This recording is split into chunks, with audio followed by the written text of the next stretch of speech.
개해지는 타임입니다. 그런데 어제 서울서 끔찍한 교통사고 나는 거 아시죠? 승용차가 인도로 돌진을 했어요. 인도로 돌진을 해가지고 열 몇 명이 다치고 죽고 했는데 죽은 사람만 9명. 저는 여태까지 살면서 차가 인도를 덮쳐가지고 사람이 죽는 일 들어 봤습니다. 듣고 보고 이래 했는데 불과 한 사람 두 사람 정도 가게 안으로 돌진을 했다든지 이런 사고로 죽은 사람이 한 사람 두 사람 이 정도는 들어봤는데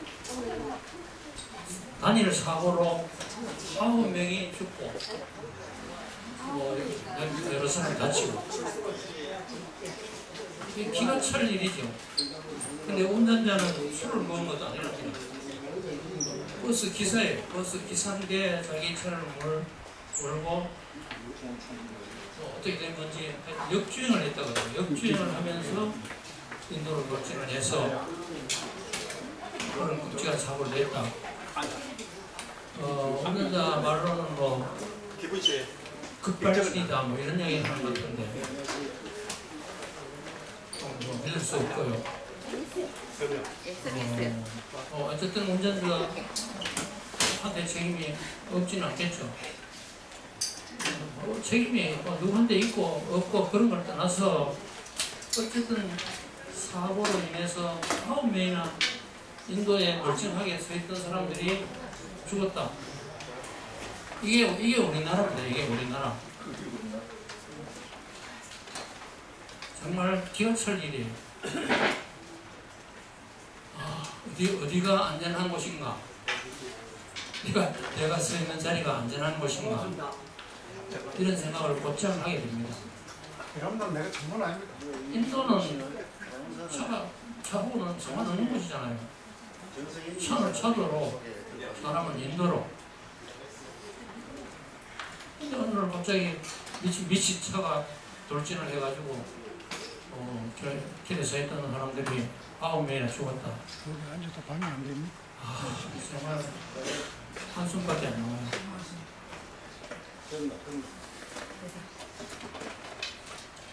이거는 불가항력이라고는 보지 않습니다. 뭔가 운전사가 잘못했다.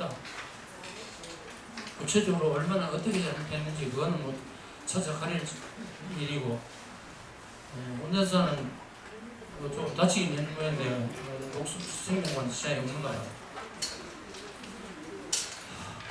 자, 위험천만한 세상입니다. 우리가 살고 있는 세상이요. 그래서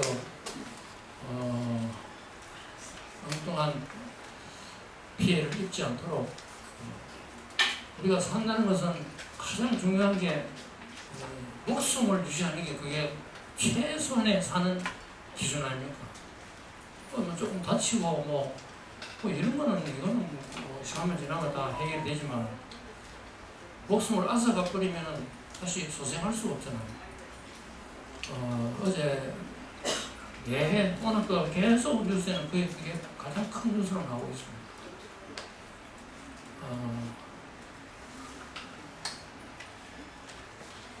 평화로운 세상, 안전한 세상, 이게 얼마나 소중하다 하는 걸 사고가 터진 뒤에서야 알아가지고는 좀 늦지 않겠나 이런 생각이 듭니다. 그러나 사고가 터진 후라도 그걸 제대로 알고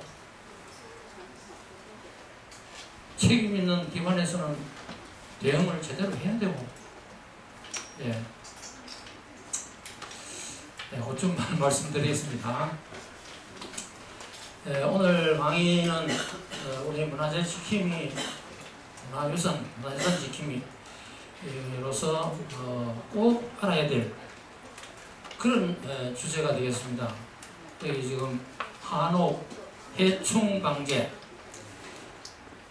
나는 아파트에 사는데 이 모든 것이 내하고 관계가 없다고 이런 생각이 해버리면 귀에 안 들어옵니다.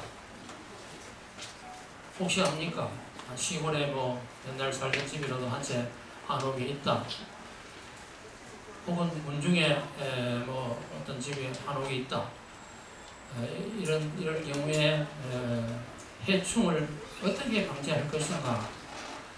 그 전문가를 모시고 오늘 강의를 듣도록 하겠습니다. 이종윤 선생님이십니다. 한옥 해충 방지 연구소를 차려가지고 직접 운영하고 계시는 이종윤 선생님이신데 우리 문지회 회원으로 가입을 하셨습니다. 목요 이 팀에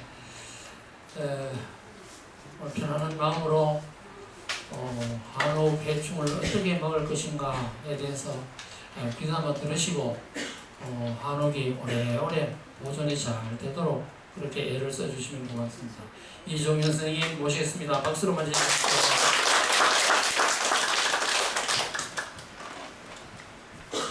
반갑습니다. 다시 한번 인사 올리겠습니다. 날씨가 갑자기 덥다가 또 오늘 오전까지는 비가 왔는데 또 비가 그쳐서 다행히 오는 길에 조금 불편을 덜 느꼈을 수도 있는데 그래도 이렇게 소중한 시간을 오늘 강의를 위해서 자리를 해주셔서 대단히 감사드립니다. 또 회장님과 전 이종원 회장님께 또 감사드립니다. 저를 잠깐 소개시켜 드리겠습니다.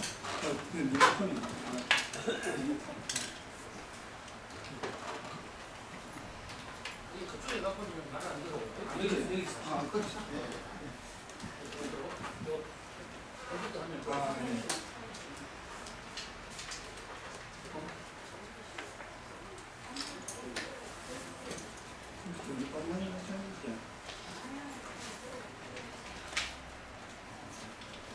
아까도 됐는데.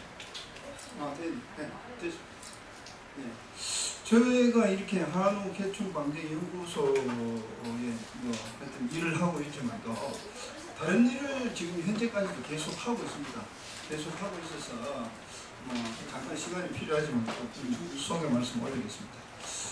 제가 이 문화재 보수 기능자 이렇게 해서 문화재청으로 저렇게 표기된 이제는 지난 5월 17일부터 국가유산청으로 명칭이 변경되었습니다.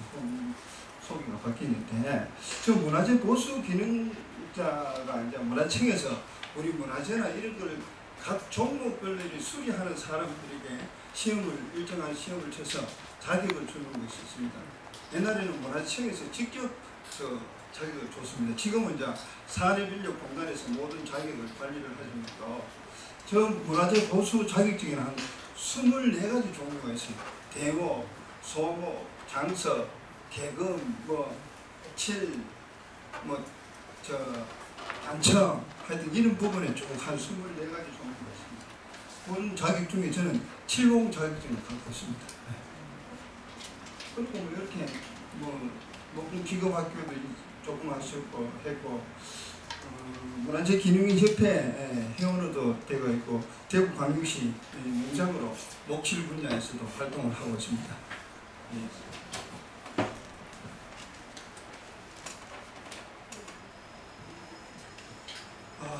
멋진 한옥 그 사진이 보이죠.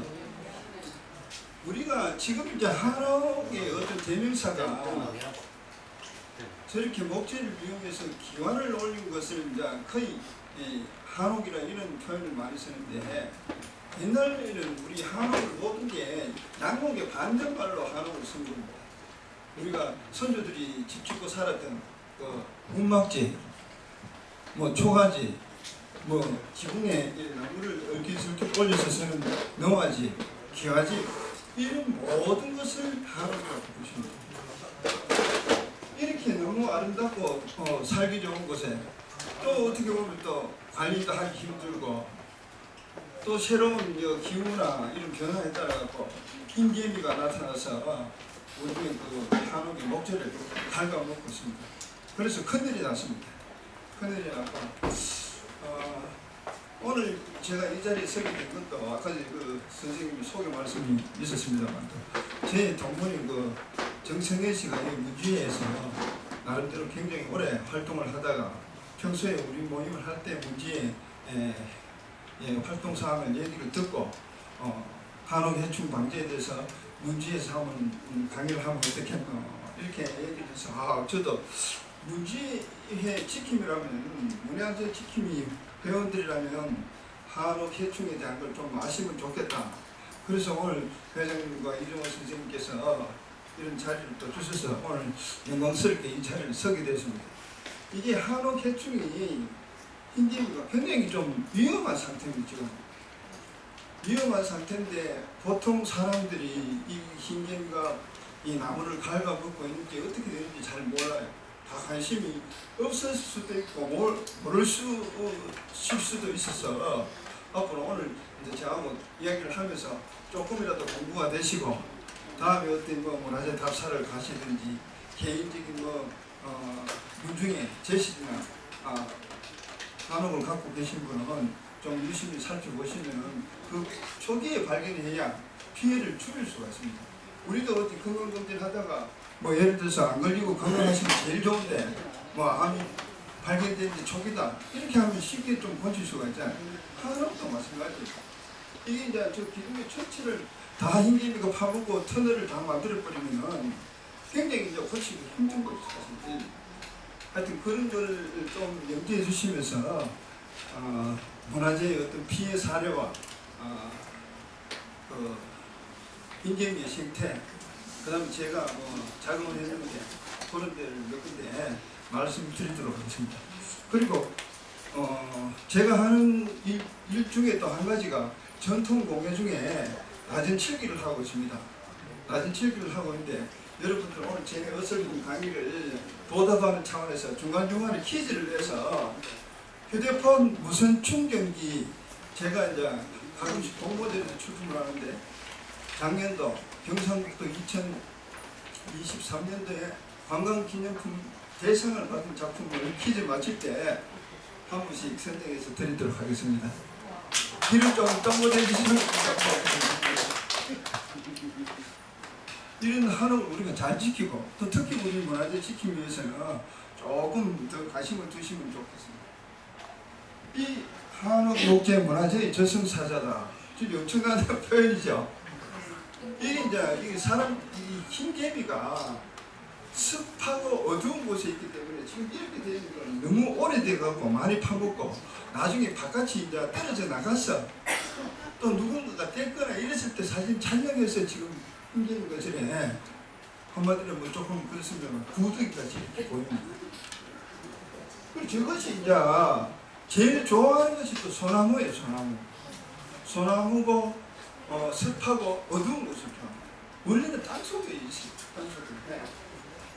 한옥 목재 문화재의 저승사자 문화재를 우리가 조금 더 지키려고 하면 오늘 흰개미 방지에 대한 걸 조금 지식을 삼으면 좋겠습니다.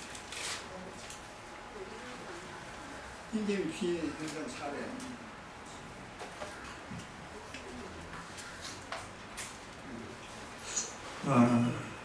영남로가 나왔습니다.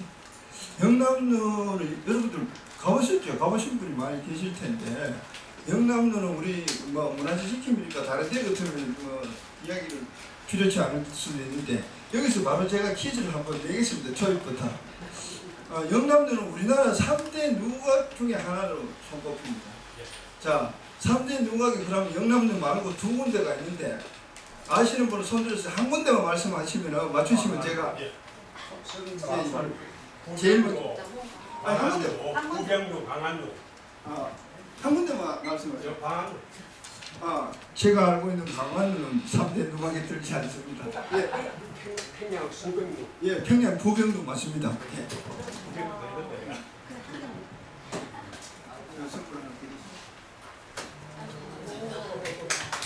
자, 그러면 3대 누각 중에 영남로 한 군데 나왔고 평양 부강로 한 군데 또 한 군데 아시는 분? 예, 선생님. 예, 촉성로 맞습니다. 우리나라 3대 누각이 강안로는 안 들어가고요. 밀양 영남로, 진주 촉성로, 그 다음 평양이 부분입니다. 평양은 우리가 지금 가볼 수 없어서 좀 안타깝습니다. 선물 드리겠습니다. 아, 이건 좀 같은.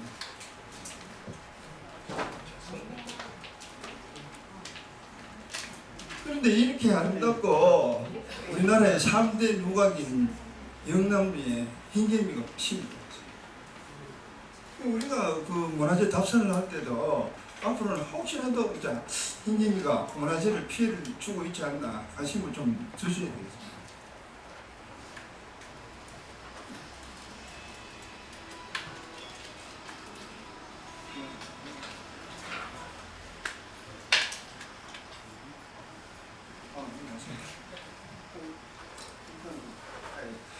영남로 누각 뒤에 천진궁이라는 데가 있는데 천진궁 뒤편에 이렇게 흰개미가 지나간 자국입니다. 처음에는 저게 안 보여요. 나무 껍질 속에 있기 때문에. 저게 이제 시간이 가면서 바람이나 사람에 의해서 바깥에 떨어져서 물이 쭉쭉 생긴 거죠. 우리 한옥의 기둥의 역할이 많잖아요. 어떤 칸을 단락시켜주는 것도 하지만도 전체 지붕의 하중을 다 이겨내야 되겠죠. 기둥이. 근데 저 흰개미가 저렇게 해버리면 전체 우리가 이제 집 지을 때 보면은 뭐 기둥 세우고 도리 하고 석가래 하고 아니 대들보 세우고 이래서 그 위에 잔흙도 들어가고 기와도 올리고 하면 굉장히 무겁거든요. 그래서 저 소중한 기둥을 저렇게 파먹어 버리면 이거는 또 약할 수도 있습니다. 더 많이 파먹으면 할수록 그 한옥의 하중을 감당을 못해요. 그래서 기울어지거나 넘어질 수 있습니다. 그게 그냥 보시면 저게 이제 또 잘 몰라요. 저게 흰개미가 파먹은지 세월의 풍상이 사는 건지 뭐 다른 벌레가 파먹은지. 그래서 우리 오늘 오신 문화재 시킴이 분들은 이게 혹시라도 흰개미가 파먹은 자리인가 아닌가, 이게 이제 사람들이 분별을 잘 못합니다. 그래서 이제 이런 게 있을 때는 앞으로 더 설명을 드리겠지만 있을 때는 궁금하시면은 국립생태원에 신고를 하면은 좀 이렇게 전화 상담도 할 수 있고 그렇습니다. 네. 이것도 마찬가지고 이게 이렇게 되는 데는 한 10년이나 이렇게 돼야 됩니다. 처음에는 이게 안 보여요. 껍질이 딱 그대로 쌓여있기 때문에 이렇게 다 파묻고 흰개미가 지나간 자리.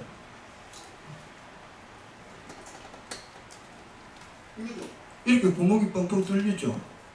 이런 거 그냥 벌레가 뭐 총벌레가 지나가고 여러 가지 벌레가 또 지나다닐 수는 있습니다. 있어도 이럴 때 우리가 전문가가 아니기 때문에 아까 제가 말씀드린 국립생태원, 이거 제가 계속 강조를 할 겁니다. 국립생태원에 대해서 이거 다 흰개미 지나간 흔적입니다. 여기 이제 밖에 사실 노출이 잘 안 되거든요. 기둥 안쪽에서 이 흰개미들이 먹이 활동을 하고 있기 때문에 흰개미가요, 우리 개미 종류가 우리 지구상에 왔는 지가 2億년이 넘었거든요. 그러니까 이 흰개미가 어떤 상황이 되든지 자기 자식들을 낳아서 계속 연기를 잘 시키는 거예요. 우리나라는 지금 뭐 저출산 때문에 굉장히 문제가 되지만 흰개미들은 지금도 분업화대가 여왕, 뭐 일개미, 변경개미 뭐 이렇게 쭉 대가 계속 하루에도 수백 마리씩 알을 까는 겁니다. 그렇게 해서 이거 2億년 이상 우리 지구상에서 앞으로도 지구상에서 사라지지 않을 곤충 중에 하나라고 생각을 한답니다. 그리고 이렇게 보일 때는 더 알 수가 있는데 그래도 우리가 지식이 없어요. 우리 일반인들이. 이런 것이 이제 흰개미입니다. 다음 것도 흰개미입니다. 이런 것도 흰개미. 이렇게 보일 때는 그래도 여기 벌레를 우리 집이나 어떤 문화재에 갉아먹어서 피해를 주고 있구나 이렇게 알 수가 있는데 속에 있을 때는 더 떠오르는 거죠. 이거 흰개미가 지금 현미경으로 갉아먹은 거를 측정을 해봤어요. 위에는 흰개미 피해 목재의 조직도가 아까 그 구멍이 뻥뻥뻥한 터널이 다 됐죠. 정상적인 목재는 이 목재 조밀도가 촘촘하잖아요. 그러니까 나무에 본래 기둥의 역할을 사실 못할 수가 있다. 또 흰개미가 얼마나 파먹었냐에 따라갖고 이렇게 뻥뻥 뚫리죠. 사실 우리가 뭐 외시가 들고 하면은 뼈도 문제가 되고 하지만 우리 저 소중한 문화재도 저 이제 뼈대잖아요. 저게 뼈대인데 저 뼈대가 속이 다 텅텅 비어버리면 큰 문제거든요. 이게 우리 나라에서 우리 황룡사 구축 목탑인데 그런 걸 우리 지금에서도 우리가 다시 복원하려니까 그 중요한 자료도 없겠지만도 대충의 그 도면으로 만들어서 그 위상과 비슷한 걸 하려면 돈이 너무 많이 든대요. 지금 우리가 있는 문화재를 우리가 갖고 있는 뭐 제실이나 한옥을 우리가 잘 보존하는 길이 오히려 더 지름길이기 때문에 이 흰개미 퇴치가 굉장히 중요합니다. 요 사진에 보시면 저 지붕 제일 위에가 용마루라고 하는데 다 휘었죠.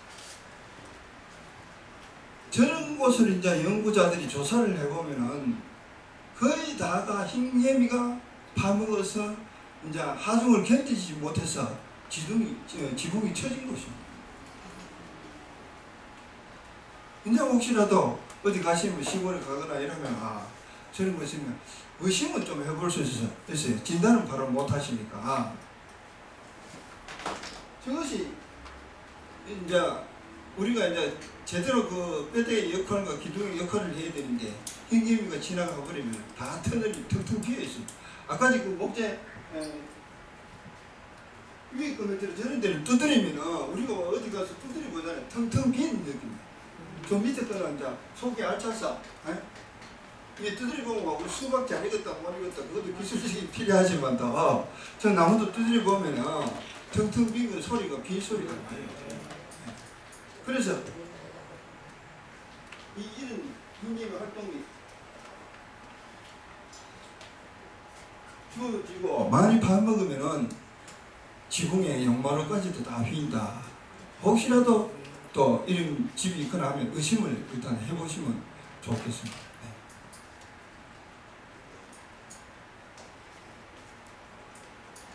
이제 1995년도에 고베 지진이 있었는데요. 고베 우리나라도 지금 지진이 안전지대가 없죠. 얼마 전에 부여 어디가 저쪽에서도 생기고 우리나라 전국에서도 지금 곳곳에 지금 지진 피해가 일어나고 우리 가까운 경주에 문화재가 피해를 입고 포항에 피해를 많이 입었습니다. 그러니까 이 흰개미가 우리 한옥이나 문화재에 침입을 해서 파먹고 있는데 지진이 왔다. 지난번 그 포항이나 경주같이 그러면은 이게 이제 지진이 뭐 어느 방향으로 튈지 모르잖아요. 기둥이 또 흰개미가 파먹었는데 허술한데 아래로 한번 들썩들썩하고 좌우로 흔들어버리면은 집이 다 주저앉아버려요. 사진 보여드리겠습니다.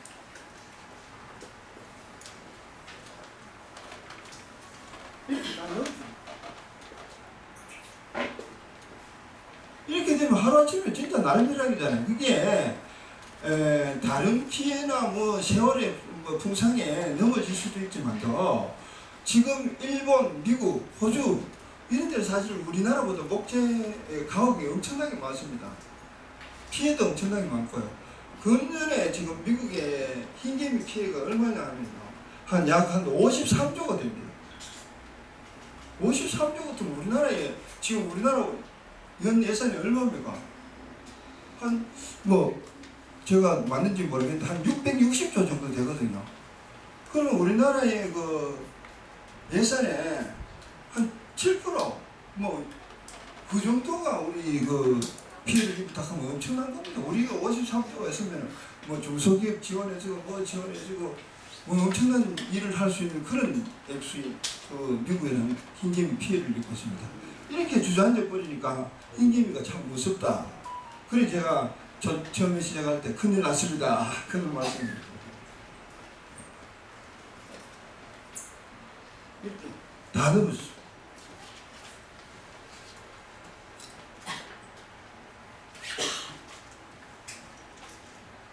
이제 이게 연구자들이 흰개미 생태를 위해서 여기 밀양에 우강면이라는 데가 산불이 났었어요.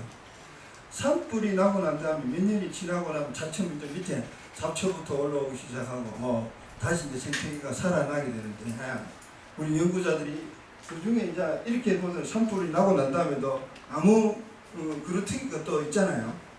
그거를 그런 데다가 이제 흰개미가 어떻게 활동을 하고 있는지 그거를 조사를 나가봤습니다. 이렇게 이제 껍질을 벗겨보면은 사진을 좀 잘 껍질을 벗겨보면은 흰개미가 다 활동을 하고 있습니다. 흰개미가 또 다 나쁜 짓을 하느냐 그게 아니고요. 우리가 저런 그루터기나 이런 걸 분해하는 거에 제일 먼저 큰 일을 해요. 그 다음에 뭐 노랭이, 뭐 산, 뭐 바퀴, 뭐 이렇게 그 다음에 하늘소 이런 것들이 지어나가면서 2차, 3차 나무를 분해해줘서 땅을 비옥하게 해주는 그런 역할을 하거든요. 다만 이 흰개미가 지금은 우리 문화재나 우리 한옥, 가옥에 인간이 살고 있는데 피해를 주기 때문에 문제입니다. 이 흰개미가 지나간 자리에 땅이 더 비옥해요. 비료 줬는 것보다도 더 비옥합니다.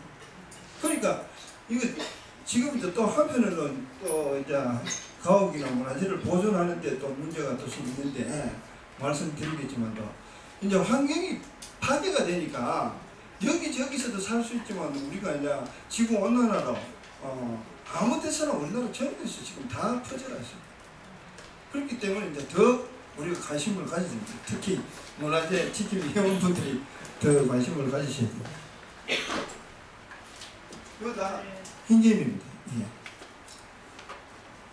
흰개미가 왜 그 속에 있나 하면은 흰개미가 눈이 태화되고 껍질이 아주 얇아요. 그렇기 때문에 바깥에서 제대로 이제 자기들이 이제 맞게 지금 이제 그렇게 활동을 하고 있기 때문에 밖에 나올 수가 없습니다. 아까 전에 천진궁의 뒤편에 벌레가 바깥에 노출되는 그런 건 일부 경우예요. 그 다음에 이제 사람들이 인위적으로 이렇게 뜯어보거나 살펴보기 위해서 연구자들이 찾거나 이렇게 했을 때 보입니다.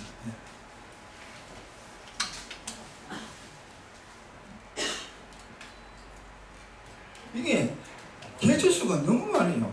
이게 이제 흰개미가 사실 요거 한 마리로 보면은 하루에 먹이 활동을 0.03g 조금밖에 안 먹는데 이 개체수가 수십 마리, 수백만 마리가 되면은 그게 모이면 엄청난 양이 돼요.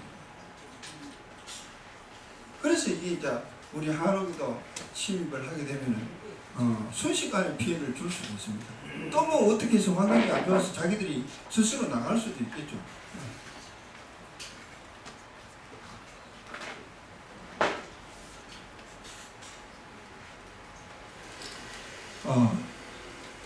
여기 행사가 나왔는데 행사에도 지금 또 흰개미 피해를 입고 있어요. 와, 이런 진짜 우리 문화재 아닙니까? 우리가 살리고 오랫동안 보존해야 되고 그 뒤에 또 화면 나오겠지만도 8만 대장경 우리나라가 세계 최고 자랑하는 그런 문화재 중에 하나잖아요. 이게 지금 큰일 났습니다. 하여튼 이런 사찰에 우리가 이제 우리 대만 아니고 수백 년을 이어가야 되거든요. 이어가야 우리나라가 근본 있고 역사 있는 뼈대 있는 나라가 되는데 저 뼈대가 자꾸 흰개미를 파먹으니까 문제입니다. 자, 여기서 저런 저 사진에서 보면은 해인사의 기둥은 똑바로 올라가잖아요. 자, 여기서 퀴즈 하나 내겠습니다. 영주 부석사의 기둥 이름 아시는 분? 예, 선생님. 예, 베를린 기둥 맞습니다. 선물 한 개 드리겠습니다.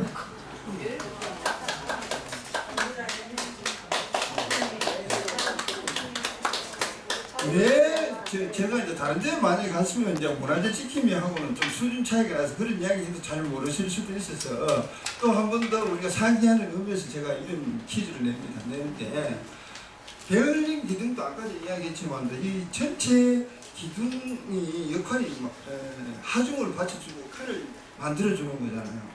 베를린 기둥은 전체 지붕의 하중을 분산시키기 위해서 그렇게 베를린 기둥을 만들었습니다. 우리 선조들이 참 머리가 대단하죠. 그런 걸 보면 또 시각적으로도 그게 멋있고 아름답잖아요. 그렇게 하려고 하면 이제 아래로 깎는 수공이 들어가겠죠. 그렇지만 이제 선조들은 아름다움과 그 건축물의 안전을 위해서 하중을 분산시키기 위해서 배울림 기둥을 어디 가서 하여튼 그 배울림 기둥도 그렇게 많지는 않아요. 그래서 이제 영주 부석사가 유명하게 됐는데 혹시라도 그런 기둥이 있으면 여기는 배울림 기둥으로 대목이 작업을 했구나 이렇게 보시면 되겠습니다. 팔만대장경이 나오잖아요.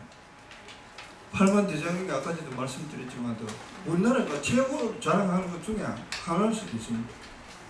여기가 지금 잘 보존되어 있거든요. 잘 보존되어 있는데 지금 주지 스님이 거처하는 응향각에 흰개미가 나타났습니다. 여기 주지 스님이 거처하는 장소예요. 이게. 그래서 지금 이제 흰개미를 사실 우리나라에서 제대로 방제가 좀 잘 안 돼요. 아쉽게도. 지금 뭐 아까 그 일본, 호주, 미국의 그 대단히 나라도 잘 살고 부유한 나라잖아요. 그런 데서도 이 흰개미 방제를 사실 잘 못하고 있었다. 왜 잘할 수 있었으면 그만큼 피해를 안 입을 거 아닙니까? 나중에 또 흰개미 방제에 대한 종류를 또 말씀드리면서 또 설명을 드리겠지만 또 우리 응향각에 이제 흰개미가 침입을 해서 방제하는 모습을 한번 보여드리겠습니다. 여기 이제 응향각입니다.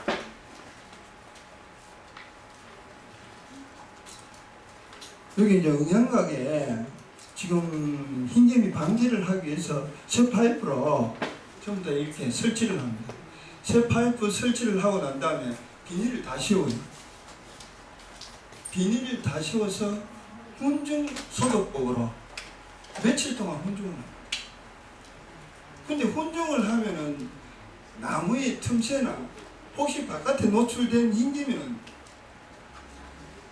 잡을 수도 있고 뭐 도망가게 할 수도 있지만 또 속에 들어있는 훈증 우리도 그 뭐 무슨 어디 가면 훈증 요리도 하잖아요. 그게 뭐 속에 그 잘 익으면 맛있고 안 그러면 덜 익으면 맛없잖아요.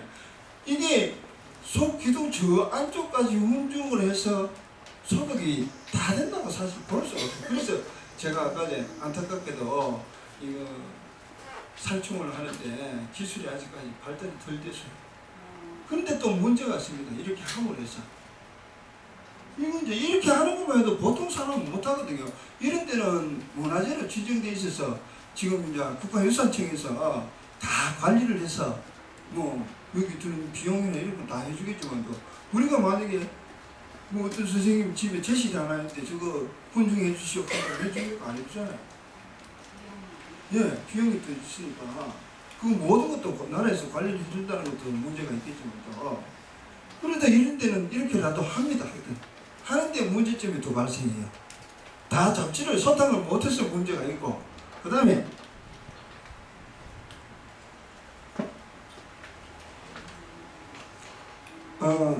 살충 약재인 메틸 브로마이드를 사용하는데 저 훈증을 할 때요.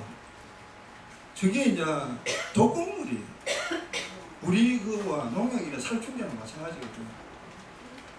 저것을 쳐놔놓으면 잠시 동안은 훈증이 돼서 뭐 흰개미 아니 퇴치를 했다 이렇게 마음의 위안을 할 수 있지만 아까 전에 말씀대로 다 퇴치가 안 돼요. 누구라도 다 퇴치는 사실 어려워요.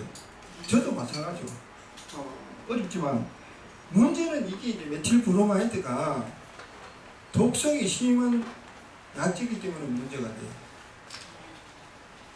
지금 일본의 사례를 또 제가 말씀드리겠습니다만 이것을 국제적으로는 지금 일본 도쿄에 있는데 일본은 저 목재 건축물이 너무 많아요. 그래서 이제 흰개미 피해를 수백 년 동안 입다 보니까 우리보다 거기는 흰개미 피해가 훨씬 더 많습니다. 많고 입다 보니까 이 사람들은 건축물을 지을 때 어떻게 하느냐?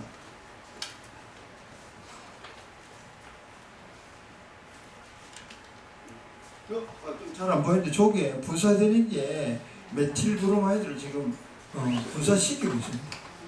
예예. 예. 시키고 있고.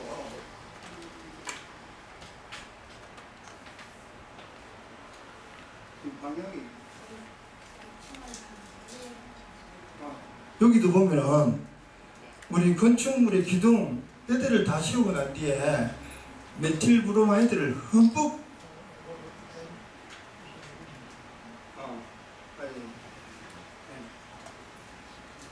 며칠 동안 메틸브로마이드를 흠뻑 뿌리게 됩니다. 나무에 흡수하게 됩니다.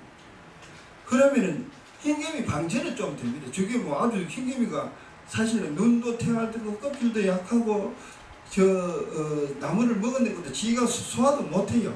다른 또 그 충이 뱃속에 들어가서 소화를 시켜줘가 그것도 다 살도록 그렇게 돼 있더라고 보니까 생명이. 그렇게 이렇게 이제 메틸브로마이드를 나무에다가 흠뻑 뿌려놓는 거. 한마디로 말하니까 소금 재리듯이 하는 거예요.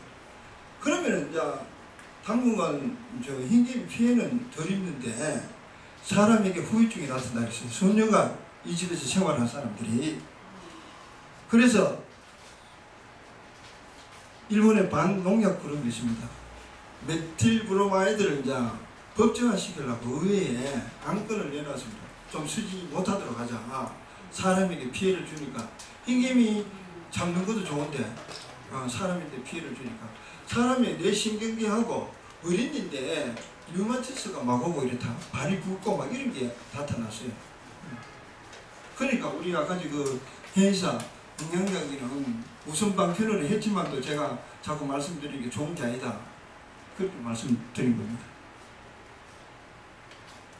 그리고 이제 우리 연구자들이 어떤 산에다가 흰개미가 어떻게 이 산에 가는지 이런 유인목을 다 심었어요. 유인목을 한 300개 정도 심어갖고 1년 뒤에 이걸 뽑아봤어요. 1년 뒤에 뽑아보니까 1년 뒤에 뽑아보니까 99%가 다 흰개미가 집을 짓고 살고 있었다. 그런 결과가 있습니다. 그러니까 지금 우리나라 어디든지 흰개미는 가서 살 수 있다. 저 산에서 사는 게 괜찮죠. 오히려 토양을 비옥하게 해주니까 괜찮은데, 다만 우리 인간이 살고 있고 인간이 만들어 놓은 건축물에 피해를 주면 우리가 피해를 입는다. 그런 문제가 저게 99%가 다 100% 거의 발생했다고 봅니다. 이 흰개미 문화재 피해 분포도 키워가는데 남쪽 북쪽 할 것도 없습니다. 지금 전체 북한에는 조사를 못하니까 그런데 김정은이 지가 알아서 하든지 그래도 우리 문화재는 북한에도 잘 보존이 돼야 돼. 그게 나중에는 언젠가는 통일이 될지 모르겠지만 그게 다 우리 거라 생각하고 북한에도 사실 이런 피해를 입고 있을 거라고 봅니다. 지금 이게 이제 옛날에는 이게 흰개미가 아직까지도 말씀드렸지만 겨울에 동절기에는 땅속 깊은 데서 숨어 살고 있어요. 그러니까 한 영상 한 4도씨 이상 되면 그때부터 이게 활동을 왕성하게 합니다. 그러니까 지금 이제 우리 기후 온난화가 돼갖고 여기 경남 서울 거의 똑같잖아요. 더운 다 똑같고 오히려 저쪽이 더 더울 때도 있고 뉴스고. 그리고 우리가 대구가 무슨 과일이 고장이죠? 사과의 고장인데 날씨가 너무 따뜻하니까 지금 모든 게 이제 저 위쪽으로 올라갔잖아요. 충주 저기까지 올라갔어요. 강원도까지. 예. 그러니까 흰개미가 서식하기 좋은 우리나라의 환경이 됐다. 그러니까 이제 우리는 문화재에 관심 있는 분이 눈을 부릅뜨고 좀 흰개미를 좀 살펴봐야 된다. 그런 말씀입니다. 예. 그리고 이렇게 다 퍼졌으니까 굉장히 멋지죠.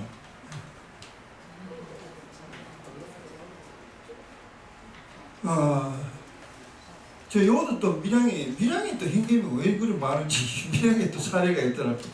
예. 저도 물에 이걸 이제 하면서 강의 전문가가 아니라서 오히려 공부를 많이 됐습니다. 공부 많이 됐고 밀양 영천암이라는 암자가 있는데요. 여기 암자의 뒤에 또 흰개미가 많이 나타났어요. 이거 보도록 하겠습니다. 기둥을 받쳐놨죠. 왜 받쳐놨다고 생각해요? 예. 그 이제 지금 본래 기둥에 위험이 닫혀서 혹시라도 넘어질까봐 저 기둥을 지금 받쳐놓은 상태예요. 저 정도 같은 거 어지간하면 안 받지. 옛날에 저걸 모양으로 해놓은 데 있어요. 그 모서리마다 해놓은 데 있는데 저거는 모양이 아니잖아요, 그죠? 그물을 지탱하기 위해서 지금 저렇게 받쳐놓은 겁니다. 예. 이 뒤에 기둥 윗부분에 우리가 이제 보통 생각할 때와 세월의 풍성이 안 그러면 비바람에 저기 사가서 그런가 보다. 사가서 그런 것도 있습니다. 있는데 이제 우리는 문화재 시킴이 회원분들은 매의 눈으로 이게 혹시나 흰개미가 지나간 자리 아닌가 의심을 좀 해봐야 됩니다. 이렇게 되면 이 기둥의 역할을 사실 잘 못하잖아요. 이 정도 썩으면. 이 자연의 그 힘이 무슨 조그마한 벌레 하나가 그게 여러 마리가 됐을 때는 힘이 엄청나다는 거예요. 요거는 뭐냐면 좀 사진이 좀 어설픈데요. 이게 이제 이거 지금 영천함에 원래 이제 옛날에 전부 다 아궁이에 불을 떼고 했잖아요. 아궁이를 지금 3m로 막아놨어요. 이제 우리가 옛날에 70년대 80년대 한옥 쓰다가 우리 날씨 춥고 이런 것도 새로 개화되니까 다 리모델링 해갖고 많이 썼잖아요. 뭐 서울이다 부산이다 대구도 마찬가지입니다. 그렇게 하다 보면 우선 이제 흰개미가 침입할 거라는 그런 생각은 아무도 못했습니다. 이건 뭐 누구 원망할 수도 없어요. 그렇지만 이제 이런 게 이제 우리가 흰개미를 부르는 요인이 된다는 걸 지금부터 말씀드리겠습니다. 이렇게 함으로 해갖고 우리가 뭐 다 대도시 분인지 시골 분인지 출신이 모르겠는데 시골에서 우리가 어른들이 살다가 자식들은 다 도시지에서 뭐 직장생활을 하거나 살면서 시골에 집이 한 채 있다면 우리가 거처를 안 하면 그 집도 빨리 삭잖아요. 그런 것을 여러분들도 보시죠. 그리고 여기도 이제 군부를 한 번씩이라도 가끔 떼주고 이게 습기를 조금 이렇게 건조시켜주면은 이거 한옥 자체는 좋은데 또 뭐 여건상 그렇게 안 되잖아요. 안 돼서 또 피해를 입게 됩니다. 아궁이를 지금 세멘트로 막아놓은 모습입니다. 천장도 이제 합판으로 다 해가 도배해놓고 다 그리 쓰잖아요. 이거 보통. 바닥도 세멘트를 해갖고 카페트를 해갔으니까 이 건축물의 통풍이 하나도 안 돼요. 온기가 안 들어가고. 그러니까 시골에 집 한 채 비워놓고 놔둬버리면 금방 상하고 뭐 아무리 집이 별로 안 좋았는데도 거기에 누군가가 살고 계시면은 사람의 온기와 어떤 그 불기운이 들어가서 나무가 습할 때도 있지만 건조가 되고 이렇게 순환이 돼서 그게 보존이 잘 되는데 이렇게 다 막아버리니까 나무에는 습도가 계속 유지가 되어 있는 거죠. 그래서 흰개미가 달라붙는 겁니다. 방바닥에 다 막아놓고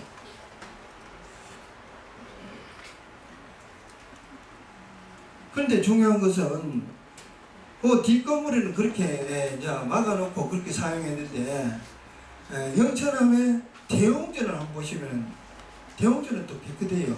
지금 밑에 하단부 보면 이제 통풍구 이쪽에 그 구멍이 있죠. 그쪽에도 마찬가지고 저런 구멍에 바람이 통하도록 그렇게 해놨습니다. 이거를 이제 대웅전은 또 사람들이 많이 들어들잖아요. 또 사용하기도 하고. 그래서 사람이 오기도 사실 무섭거든요. 그래서 이 통풍구가 유지가 돼 있어서 살펴본 결과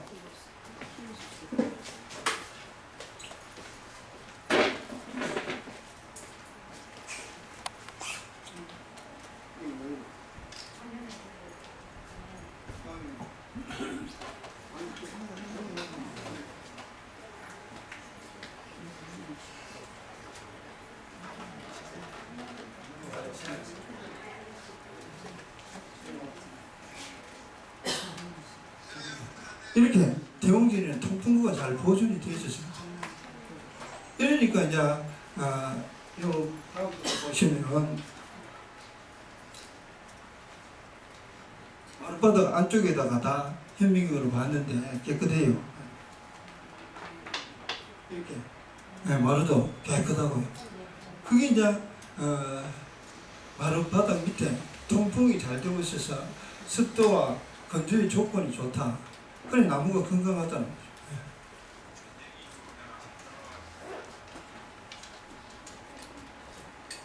이렇게 이제 통풍구를 만들어 놓고 해락하는 게 조선시대 임원 16지, 임원 김재지라고 해서 집을 지을 때는 어떻게 하라 하는 시황 교과서 같은 책입니다. 이게 임원 16지가.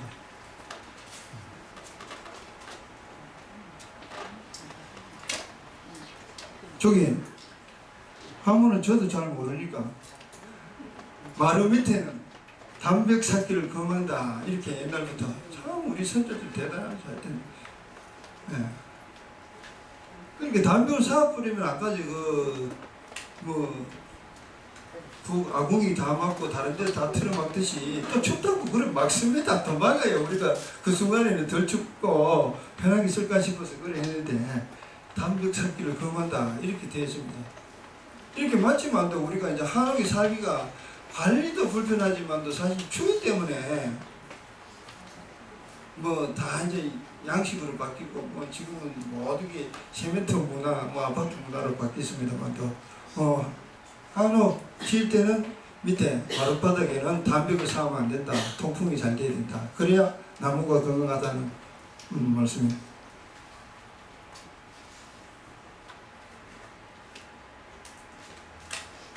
집의 기초를 다질 때 숯과 소금을 사용했다. 선생님들도 옛날에 보셨을 거예요. 저도 이제 옛날에 시골이 집이라서 집 질 때 기둥 주춧돌 위에 소금을 뿌리는 거 저도 봤습니다. 이제 소금을 뿌리는 거는 이거 잡벌레를 달라드는 걸 방지를 해주거든요. 그래서 이제 흰개미도 마찬가지입니다. 앞으로 또 조사연구하기에 숯과 소금에 대해서 또 나오는데 소금은 이제 잡벌레 이런 걸 방지를 해주고 그 다음에 숯은 저기 이제 습기를 조절해야 돼요. 우리 이 대장경 판각 밑에다가 팔만 대장경 보관해놨는데도 다 숯하고 소금이 들어가 있습니다. 그 다음에 자갈도 들어가 있고 그 다음에 그거만 들어가 있느냐 거기 장경 판각제는 이거 바람 결까지 다 이용해놨습니다. 그 다음에 또 그것만 있느냐 햇빛이 어느 정도 어떤 각도로 들어오도록 해야 된다. 그거지. 우리 선조들은 참 머리가 대단하죠. 진짜 그걸 보면은 그걸 어떻게 그래 생각을 미리 다 하셔서 그런 건축물을 참 지을 수 있을까 참 너무 대단한 겁니다. 그러니까 지금 이제 보통 건축물을 지을 때는 숯과 소금을 이용해서 수분과 잡벌레를 방지를 했다. 이게 이제 임원 경제지에 나옵니다. 네. 저 이런 게 이제 주춧돌이잖아요. 주춧돌 넣을 때 이제 소금을 뿌립니다.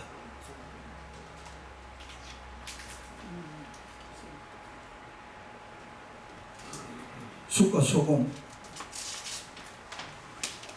사실 제가 이제 이렇게 돼서 그런데 원래는 이제 숯과 소금을 했는데 그냥 저렇게 사실 이거 이제 표현을 하기 위해서 저렇게 했는데 저렇게 하면 좀 잘 안 맞아요.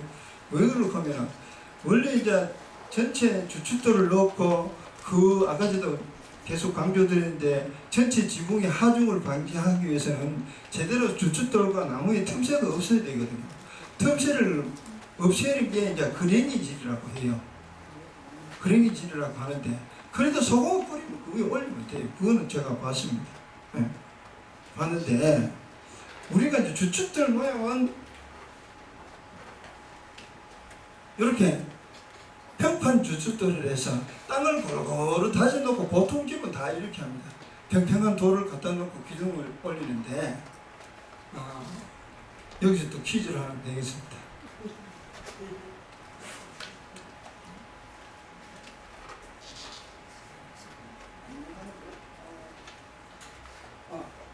이거는 이제 주춧돌이 자연 그대로의 형태에 있는 돌을 이용하거나 그런 돌을 갖다 놓고 사용한 주춧 모양입니다. 그리고 또 다음 사진을 또 한번 보여드립니다. 이거 보세요. 이 정장 밑에 주춧돌 높이가 다 다르죠. 퀴즈입니다. 이 주춧돌의 명칭을 무엇이라고 하는지 아시는 분 손 들어주세요.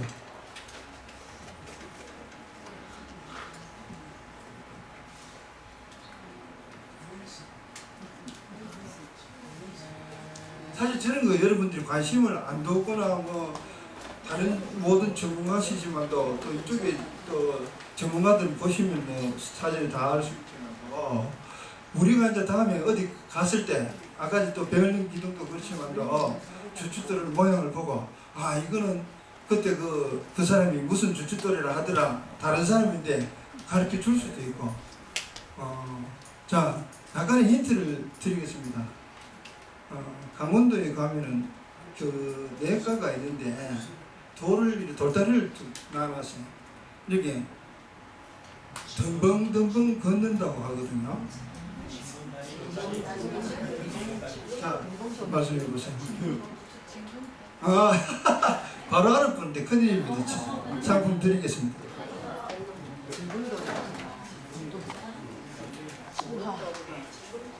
이렇게 자연적인 형태를 이용해서 우리 선조들은 자연을 훼손하지 않고 주춧돌을 그렇게 이용을 했습니다.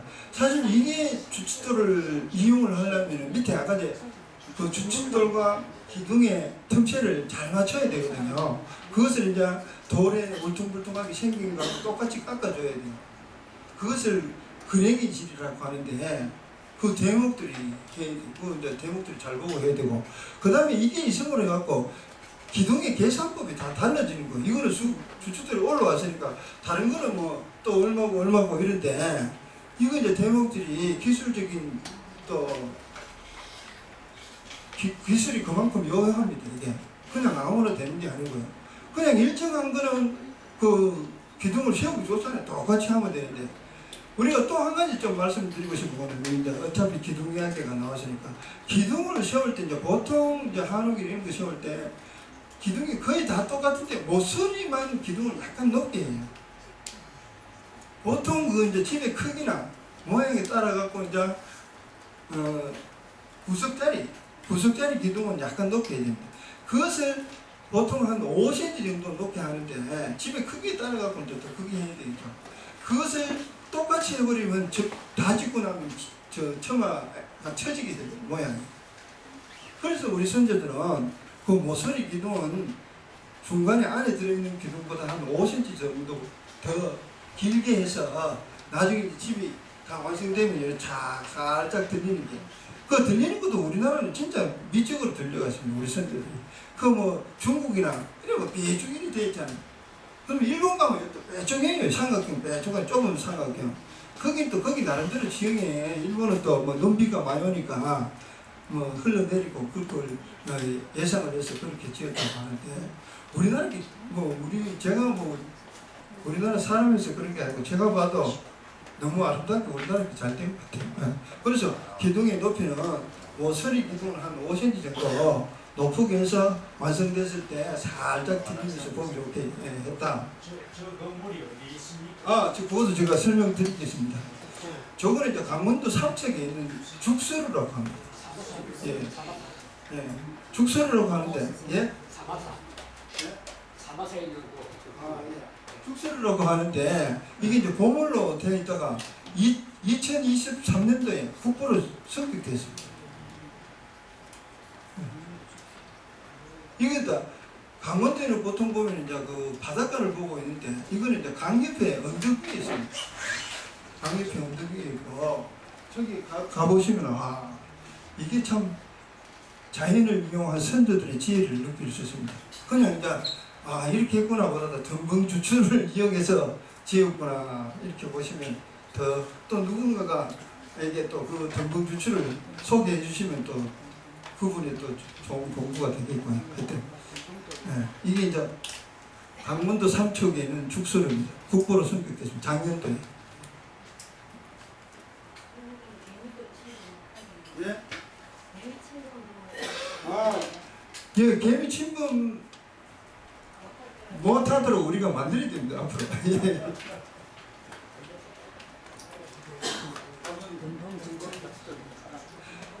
저 어른들 이야기가 멍텅멍 잘 살아라. 뭐 너무 막 아껴있지 하지 말고 그런 말을 했을 때 그게 덕봉주 축돌에서 나온 그런 말씀들은 혹시 모르실 수도 있었어요.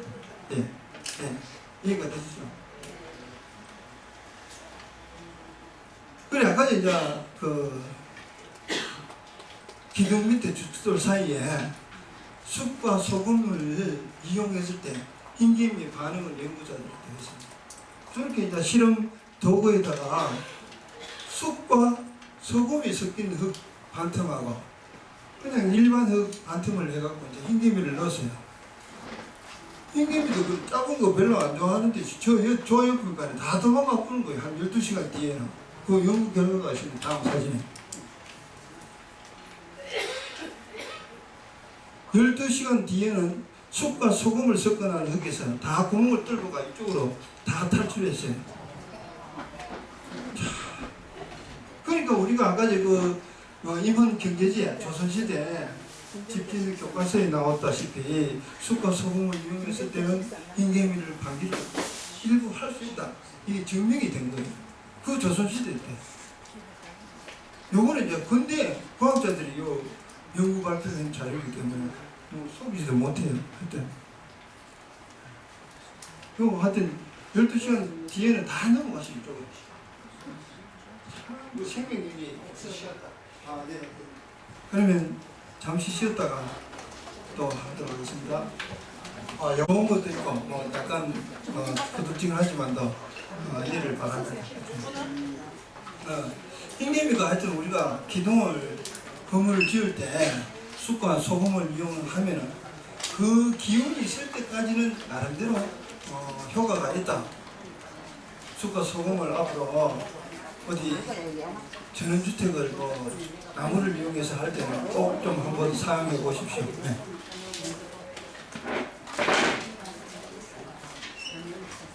자, 영모제라는 데가 나오는데요. 영모제, 잠깐만요.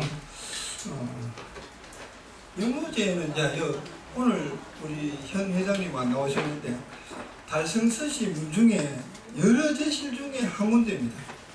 여기가 이제 칠곡군의 이제 소재 제실인데 이 동네 가니까 우리가 서울대학교 총장도 하셨고 국무총리도 했던 이수원 총리 그 동네더라고.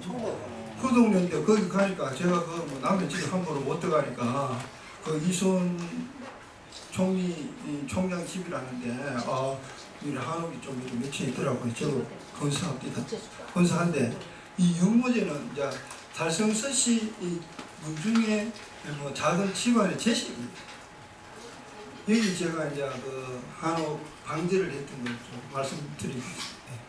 여기 찾아가 보니까 이제 거기 제시를 관리하시는 분이 달성서시인데 저하고 이제 오래전부터 잘하는 선후배고 제가 이제 또 평소에 형님으로 부르는 분인데 여기 가보니까 원래 집을 질 때는 부산입숙회가 뒤에 산이 있고 앞에 강이 있고 남쪽에 집을 짓는다 이런데 여기 가니까 하여튼 뒤에 산에서 물이 축축하게 이리 쨍이 나와요. 비 오면은 더 많이 나오고. 그러니까 이게 습하고 어둡잖아요. 뒤쪽이니까. 그러니까 이거 이제 흰개미가 살 수 있는 최적의 공간이었어요. 좋은 아파트, 대구에서 제일 좋은 아파트죠. 완전히. 그러니까 이게 좀 심각하더라고요. 이런 제실도 사실 우리 다 각자의 재산이잖아요. 재산인데 여기 가보니까 하여튼 자리가 그냥 보면 아주 좋은데 흰개미 피해 때문에 좀 고생을 했습니다. 자, 영모제 이런 제실도 보호를 잘 해야 되고 그리고 또 우리 제가 자꾸 문화재 지킴이를 강조를 하는데 이런 데서 이제 문중에 묘사도 지내고 이럴 때 또 문중 집안 사람들이 모여서 이용하는 곳이 제실이잖아요. 우리나라의 제실은 유교 문화의 한 방편으로 이용했던 그런 장소인데 그 유교 문화의 꽃이 사실 경상도거든요. 경상도. 특히 또 안동. 이렇게 이제 문화재 지킴이 회원들께서는 잘 아시겠지만도 여기서 또 퀴즈를 한 개 내겠습니다. 선물을 자꾸 선물해야 되니까 감사하다고 제가. 유네스코로 지정된 한국의 서원이 9개가 있습니다. 9개가 있는데 경상도가 5개. 경상도가 5개고, 뭐 충청도, 충청도 하나, 전라도 2개.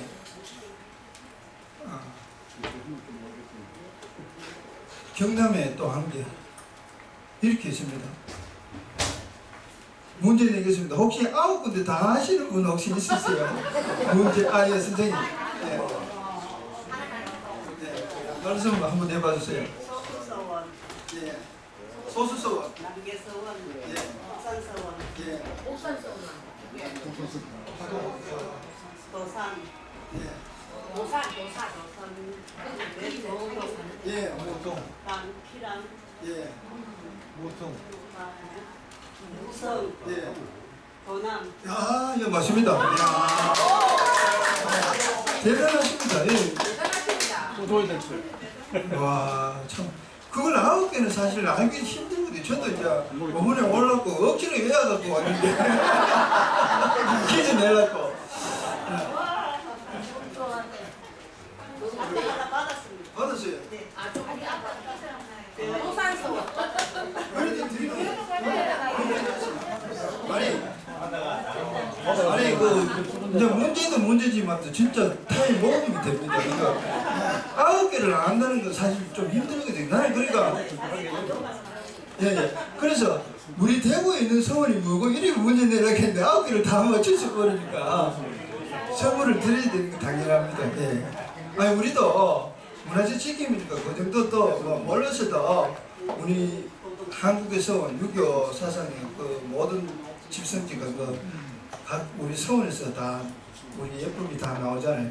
그런데 요새 이상하게 그 어느 정도 나이 좀 드신 분이 서울에 가서 제가 혹시 찾았다 하는데 이상하게 그게 뭐 남의 뭐 남쪽에 예의다 이렇게 하는데 그건 잘 모르겠고 하여튼 여러분들이 생각하기 달렸고 하여튼 그런 우리가 뭐 유네스코라든지 있는 거를 조금이라도 관심을 두는 게 오히려 좋으시고 또 남에게 이야기도 하기 좋고 도남서원은 논산에 있고 피람서원은 장성에 있고 무성서원은 정읍에 있고 남계서원은 함안에 있고 함양 도금서원은 달성에 있고 그다음에 옥산서원은 경주에 있습니다.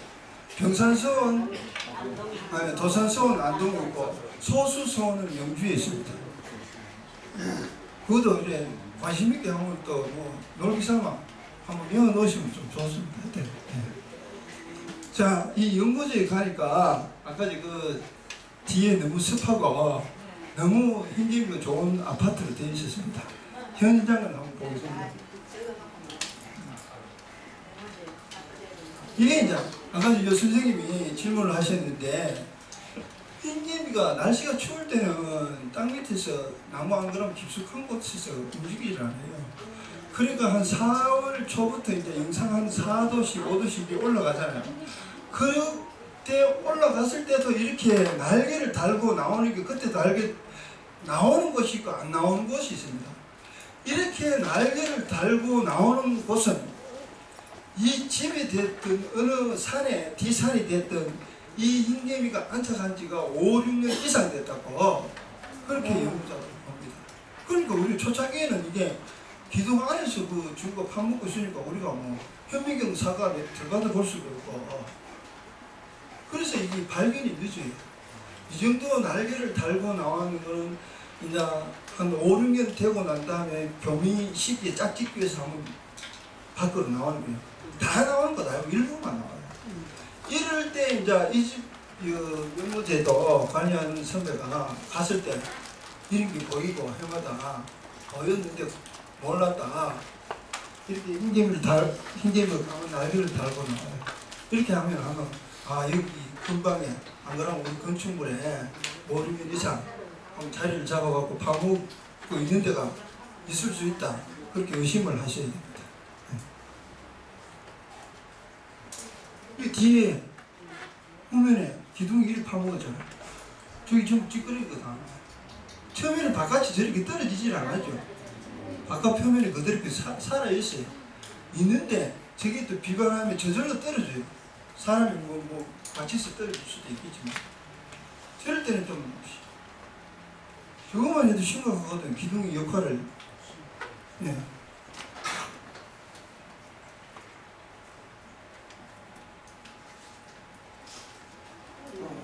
이게 이제 기둥 파묻고 터널을 다 만든 거예요.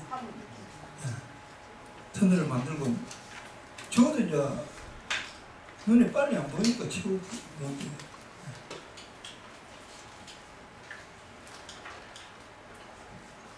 저런 이제 흰개미를 피해를 입고 있는데 우리나라에는 대체로 네 가지 방식이 있습니다. 아까 그 해인사 영양학에 했던 혼중소득법이라고 있습니다. 혼중소득법은 우리 아까 문화재 기능 보호자 자격증 중에도 하나 있습니다. 혼중 자격증이라고 하나 있습니다. 있는데 제가 아까 전에도 말씀드렸지만 저거는 자주 또 쳐야 돼요. 우리 자주 출락하면 일반인들은 좀 하기 힘들고 문화재도 꼭 나타나야 뭐 부랴부랴 그 관에 하시는 분들도 하고 그렇잖아요. 부랴부랴 하고 표면 도포법이라고 있습니다. 표면에 뭐 도료나 칠을 해서 이제 안 그러면 저기다가도 아까 그 메틸 브로마이드를 발라 놓을 수도 있습니다. 독성이 심하다. 그러면 흰개미가 침입을 못하죠. 그런데 이제 또 후유증이 또 생길 수가 있고 사람이. 그 다음에 또 토양처리법이라고 해요. 토양처리법은 이제 땅에 파서 그 건축물에 울타리가 진입해서 그게 이제 흰개미가 침입을 못하도록 군데군데 방지약을 심어 놓는 거예요. 저거 방지약 심어놓고 미국 같은 데는 저거 흰개미 방지를 위해서 방지하는 비용이 엄청나게 비싸요. 저게 이제 한 번 심어놓는다고 오래 가는 게 아니고 어느 정도 주기적으로 계속 바꿔줘야 되고 그걸 또 흰개미 침입인지 뭔지 확인을 해야 되고 약제는 교체를 해줘야 되기 때문에 그 방지 비용이 상당합니다. 그 다음에 군체 제거법. 그 이제 흰개미가 살고 있는 곳에 어떤 흰개미를 죽일 수 있는 약물이나 어떤 것을 직접적으로 제거할 수 있도록 제가 하는 게 이제 저런 방법입니다. 제가 할 수 있는 게 혼중 빼고 세 가지 다 할 수 있는데 뭐 그거 다 하기는 사실 한옥주들이 이제 금전적인 감당이 안 되잖아요. 예. 그렇다고 해서 또 100%는 사실 없잖아. 우리가 뭐 서울대학교 가고 암이 뭐 있는데 다 100% 나서줍니까? 또 뒤에 나타날 수 있잖아요. 이거 흰개미 오늘에 다 잡았지만도 그 다음에 다른 데서 또 침입하는 거는 지금 치료한다고 다 되는 건 아니잖아요. 그러니까 항상 수시로 한옥주나 문화재 관리하시는 분은 흰개미에 관심을 둬야 될 그런 시기에 와 있다. 그렇게 말씀드렸습니다. 이제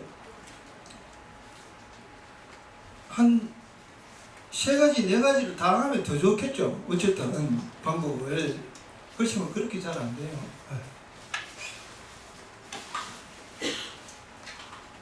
이게 이제 연못에 기둥 갈라진데 이런 모습이 기둥 갈라진 걸 다음 편에 한번 보여드릴 테니까 틈새 없이 다 막았어요. 나무를. 저 하얀 거 보이시죠? 좀 막아놨는데 다시 틈새를 막아놨는데 정말 빈틈없이 해놨습니다. 침입할 구멍을 막아줘요. 그 다음에 외결상도 툭툭 갈라져 있으면 보기 쉽고. 저걸 저렇게 세밀하게 할 수 있는 목수들이 뭐 하려면 다 할 수 있겠죠. 잘 안 해요.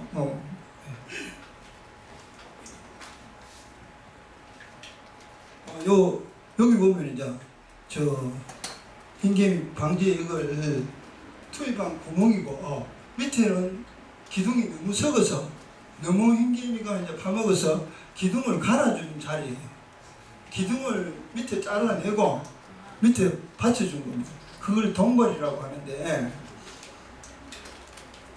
저 덩벌이 하는 방법도 여러 가지가 있습니다. 저거는 이제 단면으로 했는데, 저거는 기둥을 그래도 다 파먹진 않았어요.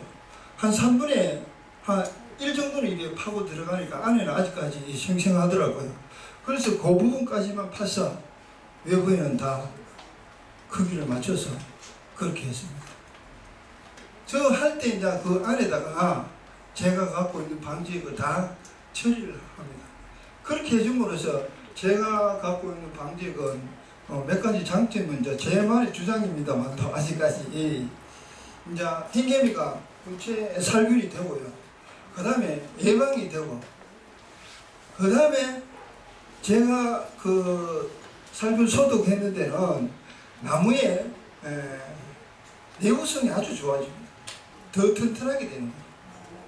그 이제 흰개미가 파먹었을 때 아까 그 터널 형식으로 다 이제 너덜너덜하게 되는 것도 한계가 있는데, 그거를 다 보완해 주지 못하고 어느 정도의 흰개미가 지나가는 자리에 제가 만약에 시공을 하거나 군체 살균법으로 했을 때 한옥조와 뭐 나름대로 의견 교환이 있어갖고 시공을 하자 이렇게 됐을 때는 제가 하고 나면은 기둥을 아주 튼튼하게 해주고 예방의 효과가 나타나게 됩니다.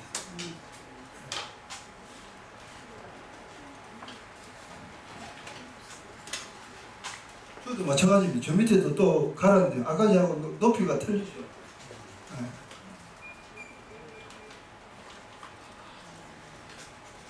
또 나무 박어였네. 잘 박어였다고 잘 많이 보여주네, 그죠?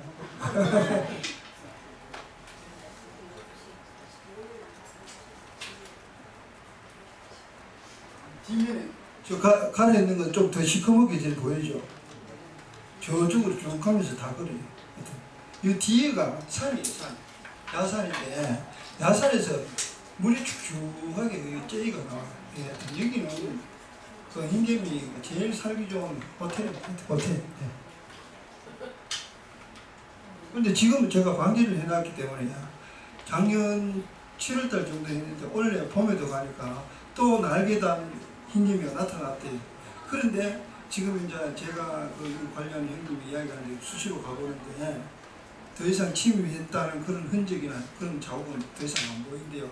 그리고 여기 와보니까 전에는 좋은 호텔이었는데 이전에 망했네 이래가지고 다 갚았었거든요. 장사 안 해크면서 다 갚았었다. 하여튼 안쪽에도 저 기둥 다 썩어갖고 가르는 하얀 거는 가르는 거 동발을 해놓은 거. 근데 이 기둥 하나 있죠. 제가 이렇게 해주는데 사실 그 형님이 처음에 이거 하려고 원래 했는 게 아닌데 사실 이 집은 아주 값싸게 했는데 그 대목인데 기둥 하나 바꿔야 했는데 얼마 달라고 물어보니까 한 개 기둥 하나 가는데 1억 달라고 한대요. 물론이죠. 가려고 하면 일이 많겠지만 저는 그렇게 안 줘도 합니다.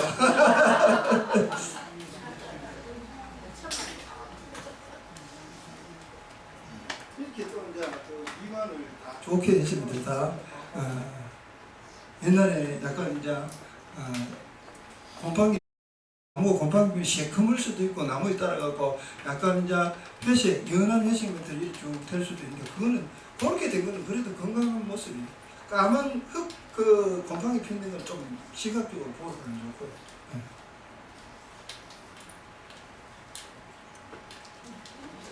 저 기둥에 저도 보셔. 다 가리는 거. 가리고.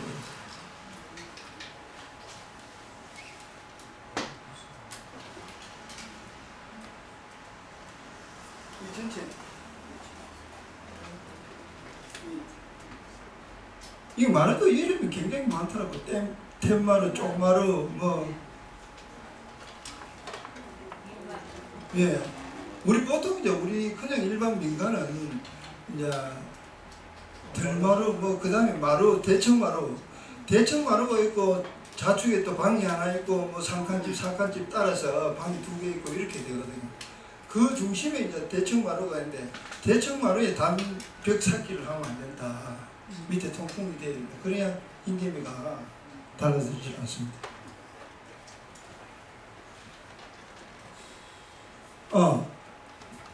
저 이제 경산학 연구원 가는 데는 제가 이제 혹시 아시는 분 있어요? 이제 제가 말씀드릴게요. 이제 예? 그 흰개미 피해가 있다고 해서 제가 이제 우리 경상북도 대목장인 김범식 선생님께서 저한테 전화가 왔어요. 그 어떤 분이 이제 흰개미 때문에 피해를 입고 있다고 내한테 전화가 왔대. 이 선생 그 전화 받으리 그래. 네, 알겠습니다. 그래도 가는데 경산학 연구원이 누구냐면 선생님 지난 4월 달에 여기서 강의를 한 김약수 교수님 사람과 개의 오륜이라는 강의를 하신 선생님이 선친이 물려준 그 집을 리모델링 해갖고 쓰는 집이다. 그걸 갔는데 제가 오늘 뭐 이 강의를 하냐 안 하냐 그런 이야기는 안 했습니다. 그 이제 이야기를 다 하셨다 하길래 그런 우연인데 저 대문에 가니까 저기 저렇게 붙여놨어요. 저걸 이제 어른이 물려받아갖고 서실도 해놓고 상호님이 이제 다실도 하고 또 갤러리도 하고 이렇게 그걸 활용하고 있던데 여기도 너무 심각해요. 다음 사진 한번 보시겠습니다. 여기는 뭐 저기까지 이게 종이도 다 갉아먹고 종이가 사실 원료는 펄프잖아요. 나무잖아요. 그래서 종이도 갉아먹고 이거는 저 위에까지 와 이게 이제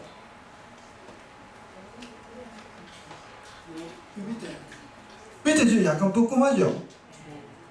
저게 이제 인테리어를 하면서 밑에 몰딩을 한 거예요. 이래. 몰딩 보통 하잖아요. 이런 저 밑에가 몰딩인데 저걸 해놓으니까 저 하는 게 완전 아까 전부터 숨통이 다 막힌 거죠.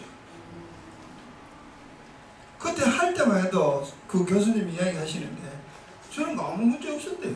그랬으면 저것도 하지도 않았을 거 아닙니까? 저는 공사를.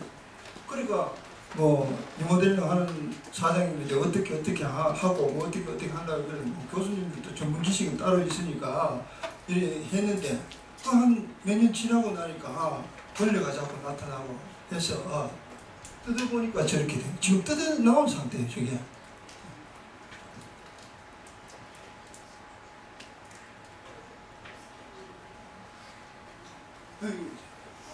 이거 지금 여기에 제가 요건 월딩 돼 있는 거고 아직 그중에 뜯어놓은 거예요.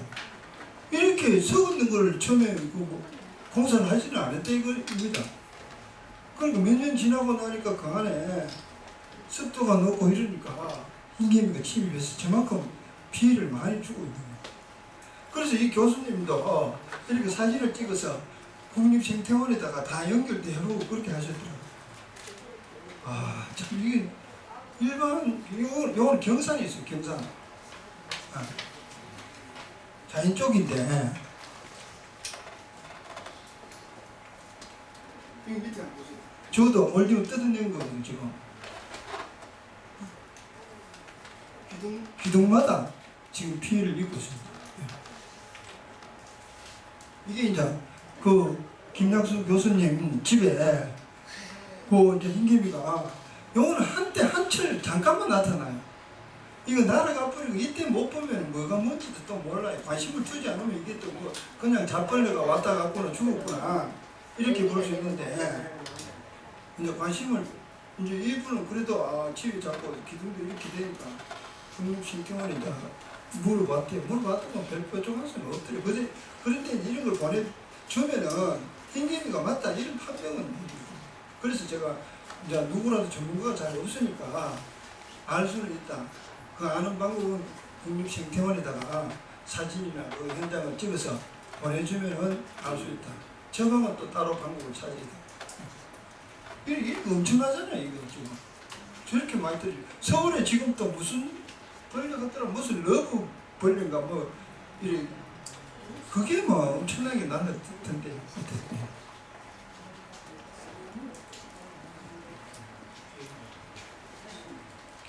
그리고 이제 제가 그 흰개미 연구소를 차려갖고 이제 홍보 활동을 하면서 국가유산 산업전에도 나가기도 하고 경주 하이코죠 엑스포 거기서 했는데 우리 경주 경주도 사실 한옥이 굉장히 많거든요.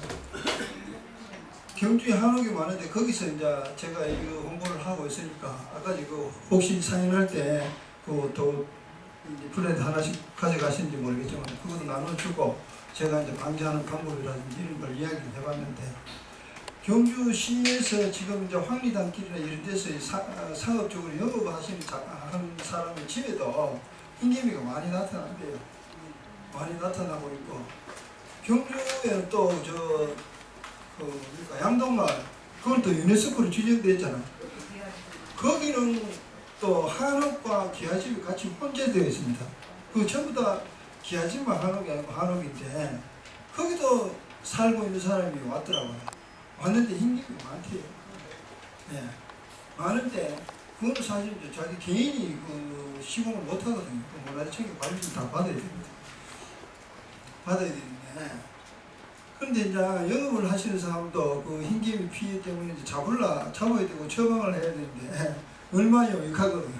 사실 그건 사실 말하기 곤란해요.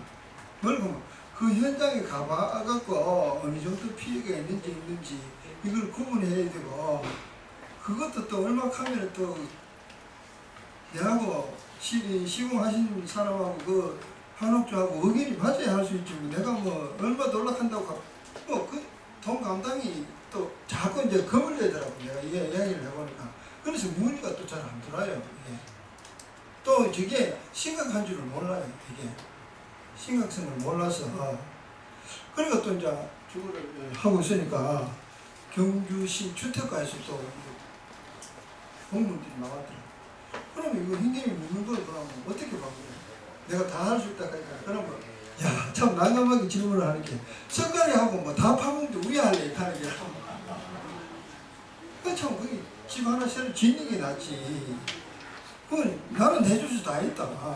해도 그 사람들 잘 안 믿는 거죠. 안 믿고 옛날에도 그런 이야기 있잖아요. 빈대점을 넣고 초과상가만 태우는 게 지금 기아집 다 없애야 되는데 하여튼 그러니까 이게 이제 배보다 배꼽이 커지는 수가 있어서 사실 그런 사람들도 이제 비용에 대한 예측이 전혀 안 되니까 저도 예측을 사전에 할 수가 없죠. 하여튼 그 국가유산 산업전에 제가 참여해서 활동을 하고 있습니다. 오늘 지어보다고 똑같네요. 어찌야 단벌 신사라서. 그 위에 저 빨간 거 있는 거는 이제 제 평소에 만드는 낮은 칠기 작품입니다.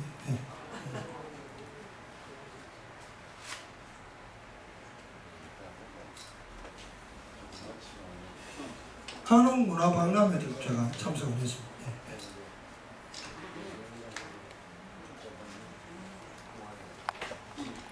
한옥 흰개미 박멸 해갖고 엄청난 타이틀을 걸었는데 관심을 많이 가지더라고요. 그래도 한옥을 갖고 있는 사람은 또 이런 박람회도 찾아오기도 하고 그래서 제가 앉아 있습니다. 하여튼 일주일씩 하면 아침에 갔다가 저녁에 데리고 오고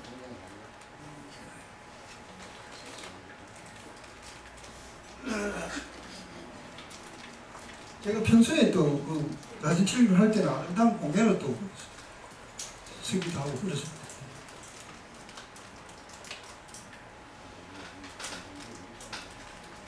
요거는 여기 아까 나눠드린 그 자료 나온 사진 거기 보면 요 밑에 병이 4가지 있죠.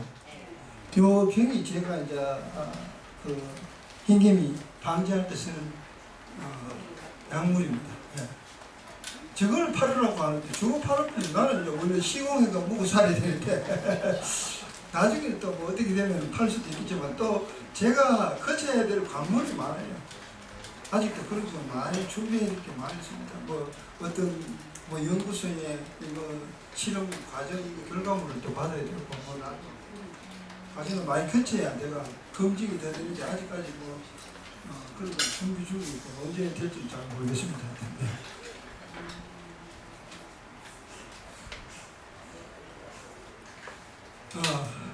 뭐 여러 가지로 두서없이 오늘 한옥 방지에 대한 이야기를 여러분들하고 같이 이야기를 해봤습니다. 조금이라도 도움이 되셨는지 모르겠습니다. 이것으로 강의를 마치도록 하겠습니다. 감사합니다.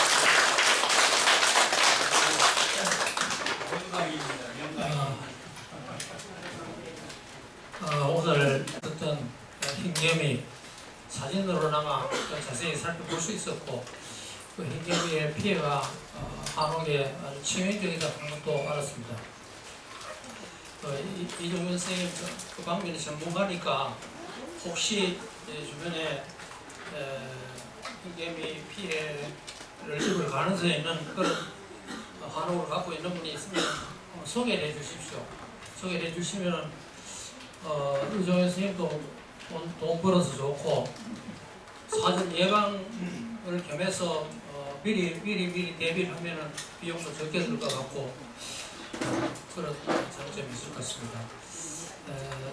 오늘 강의를 통해서 지킴이의 자부심을 좀 가지시기를 바랍니다. 흰개미가 어떻게 피해를 주고 어떻게 예방을 해야 될 것인가 여기에 대해서 우리가 나름대로 공부를 알뜰히 했습니다. 이종현 선생님께 크게 박수 한번 더 주시기 바랍니다.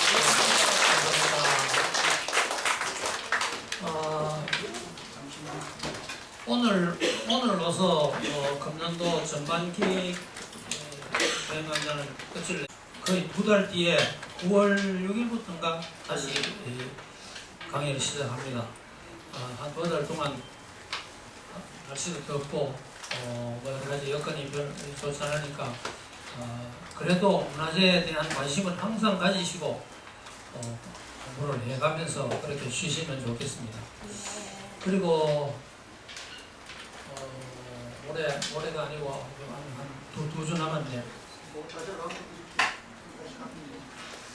그거는 우리 잠초제 얘기해서 지금까지 16번 강의를 했는데요. 네, 16번 했는데 오늘까지 평균 참석 인원이 45명입니다.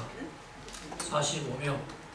그러면은 오늘 지금 한 50여 명 왔는데 적당한 그 공간에 그래도 이제 좀 어울리는 이제 저희가 됐거든요. 후학기에도 좋은 강의가 기다리고 있으니까 기대해 주시면 고맙겠습니다. 예, 이상입니다.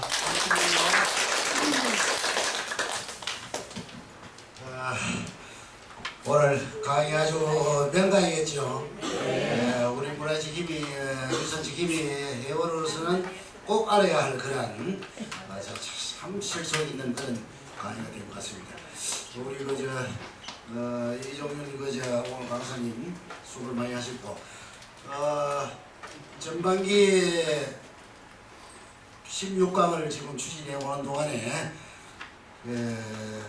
이 일주일에 한 번씩 이 교양 강좌 때문에 예를 자시는 우리 이종훈 회장님 큰 박수 한번 드리겠습니다. 이 말씀을 드리려고 그러고 서장암 지금 회장님은 현재 지금 국외에 지금 여행 중이라서 오늘 못 나왔습니다. 올해 명색이 전반기 16강으로 마치는 지금 마감날이죠. 종강하는 날이니까 오늘 또 많은 모기팀 오늘 강사님이 오시다고 모기팀 회원님들이 오늘 많이 나오시네요. 화 1, 2팀, 2팀 말할 것도 없고 각 팀마다 오늘 보니까 많이 쓰게 나오셨어요. 이게 우리가 전반기 작년까지 했던 오전에 하던 교양강좌 그래도 오후로 돌려가지고 지금 했는 게 반 이상 성공했습니다. 네, 협조해 주시고 또 이 참석해 주시는 회원님들 고맙습니다. 여러분 잘 보내셔서 공지사항을 전해드릴게요. 교양강좌는 상반기 오늘까지 16강으로 끝났습니다. 후반기는 14강의가 더 있습니다. 후반기 14강이니까 9월 6일부터 시작을 합니다. 그 다음에 각 팀장님들을 통해 가지고 전달 받으셨겠지만 팀 활동은 다음 주까지입니다. 그러니까 각 팀별로 이번 주 한 번, 다음 주 한 번, 그러면 여름 방학에 들어갑니다. 이렇게 해주시고 금년도 5번째로 가는 문화재 답사 오는 7월 15일 월요일입니다. 월요일 날인데 현재까지 접수된 인원이 76명입니다. 여유가 뭐 한 서너 자리가 있는데 신청하실 분은 신청하셔도 되고 76명이면은 버스 2대 가는 데는 뭐 지장은 없고요. 그대로 할 거고 안내는 7월 12일경 조금 이따 전화 신청하신 분들한테 개인별로 안내가 나갈 겁니다. 이번에 가는 거는 강원도 태백을 거쳐가지고 우리가 낙동강 발원지인 항지연못을 통해 거치고 구문소를 통하고 그 다음에 우리 단종 계시던 청령포, 영월 청령포를 거쳐서 이제 바로 대구로 들어올 계획입니다. 아직 신청 안 하시고 가고 싶다 하시는 분은 지금 신청하시면 한 서너 자리가 남아 있으니까 그렇게 해주시기를 바라고요. 마감은 내일 마감을 거의 할 겁니다. 그래 해주시면 되겠습니다. 나머지 이제 팀 활동하는데 다음 주까지니까 지금 이번 주도 그렇고 다음 주도 그렇고 계속 장마입니다. 비가 오고 한데 뭐 또 24시간 계속 비가 오는 게 아니고 왔다 갔다 하고 오늘 같은 경우에도 비가 온다 그랬는데 지금 다행스럽게 오후에는 비가 안 오고 있거든요. 아침에 지금 비가 많이 오고 있는데 팀 활동할 때 조심 부탁드립니다. 비 오는 데 가다가 미끄러져서 넘어지시면은 이제는 연세가 60 넘으셔 70 되면요 넘어져 뼈가 부러지면 평생 갑니다. 평생 고생하시니까 진짜 비 오는 날은 조심하고 또 조심하고 그렇게 다니시기를 부탁드리겠습니다. 팀장님들한테도 제가 부탁을 드렸고 또 사회공헌 활동하시는 팀장 또 하시는 당사자들한테도 부탁을 드렸는데 안전에 제일 조심해 주시면 좋겠습니다. 교회 강좌는 여러분들하고 이 자리에서 이렇게 만나서 교회 강좌하는 거는 9월 6일날 2달 후에 여기서 다시 뵙도록 하겠습니다. 오늘 더운 날씨 수고하셨고요. 여름방학 잘 보내시길 바랍니다. 가시는 분은 7월 15일 날 답사하시는 날 또 뵙도록 하겠습니다. 자, 수고 많으셨습니다. 감사합니다.